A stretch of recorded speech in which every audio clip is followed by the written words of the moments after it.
নমস্কার বন্ধুরা, আমার চ্যানেলে আপনাদেরকে অনেক অনেক স্বাগত। আজকে আমি এই যে খয়রা মাছের ঝাল বানাবো। এই খয়রা মাছ নয়, ইলিশ মাছের ঠাকুমা, ইলিশ মাছের ঠাকুমার ঝাল। মাছের ঝালের জন্য মশলাটাকে বেটে নেব।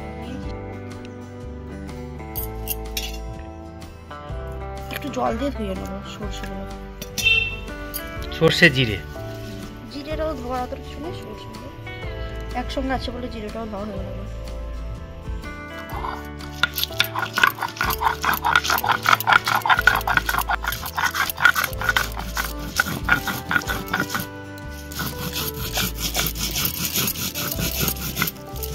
এই যে খয়রা মাছগুলোকে পরিষ্কার করে ধুয়ে নেওয়া হয়েছে। এবার এর মধ্যে হলুদ গুঁড়ো আর নুন মাখিয়ে নেব।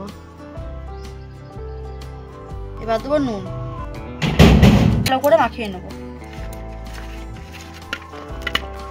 আমি যখন প্রথমে খয়রা মাছ বাছতে গেছিলাম না, আমি ভয়ে ভয়ে বাপিকে বলছি, বাপি নিয়ে এসে টাটকা মাছ, আমি তো কোনোদিন তো দেখি নাই। প্রথমে নিয়ে বাছতে গেছি, মাছ দেখি সব এরকম কাটাগুলো বেরিয়ে গেছে। আমি তো ভয়ে ভয়ে বাপিকে বলছি, বাপি একটু কথাগুলো বকবে না তো? আমি বলছি কেন, কি হলো কি? তাহলে মাছগুলো না সব ছেড়ে গেল। ছেড়ে গেলে ছেড়েই যাবে তো, আর ছেড়ে যাবে মানে সেগুলো খয়রা মাছগুলো ওইরকমই হয়, সব কাটা বেরিয়েই যাবে। আর তুমি যে বলো টাটকা, টাটকা হলে কি হবে? খয়রা মাছ টাটকাই হোক আর যাই হোক, কাটা বেরোবে। ভাজার সময় এবার দেখবি কেমন হবে, সব কাঁটাগুলো বেরিয়ে জড়ো হয়ে যাবে। তেল আর কড়াই দুটোই খুব ভালো করে গরম করে নিয়েছি, একদম ধোয়া বেরোচ্ছে তেলটা থেকে। এবার একটা একটা করে মাছ দিয়ে দেবো।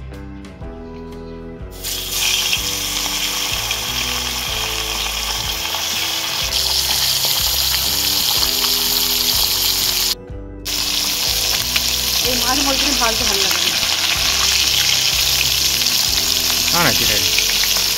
দেখছো যখন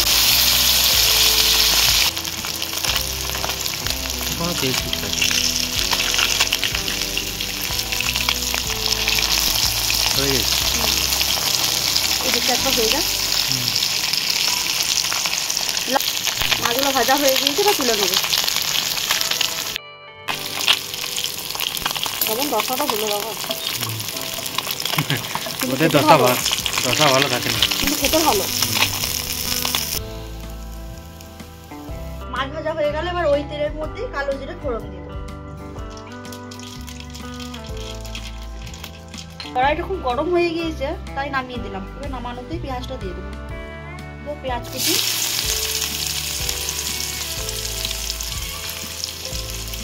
এই কড়াইটায় রান্না করবো না, খুব পাতলা হয়ে গিয়েছে। পাতলা কড়াই তাড়াতাড়ি গরম হয়ে যায়, তাই আমাকে এরকম করে রান্না করতে হবে। নামাতে ভালো করে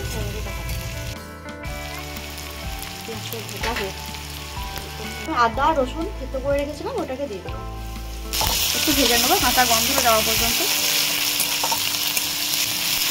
আদা রসুন ভালো করে ভেজে নিয়েছি। এবার যে বেটে রাখা মশলাটা দিয়ে দেবো। সর্ষে দিয়ে আছে তো, তাই এটা ভাজা যাবে না, পেটে হয়ে যাবে, ওই জন্য জল দিয়ে দিয়েছি একদম। দেবো ধনে গুঁড়ো, কাশ্মীরি লঙ্কার গুঁড়ো, একটু হলুদ গুঁড়ো, অল্প নুন, ভালো করে মিশিয়ে নেব। মশলাটাকে ভেজে নিয়েছি, এবার জল দিয়ে দেবো।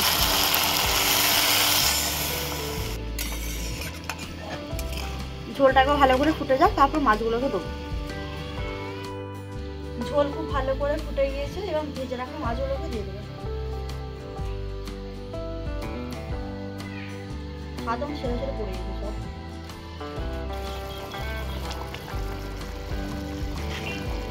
মাছটা খুব ভালো করে ফুটে গিয়েছে, এবার দেবো ধনে পাতা কুচি আর চিড়ে রাখা কাঁচা লঙ্কা।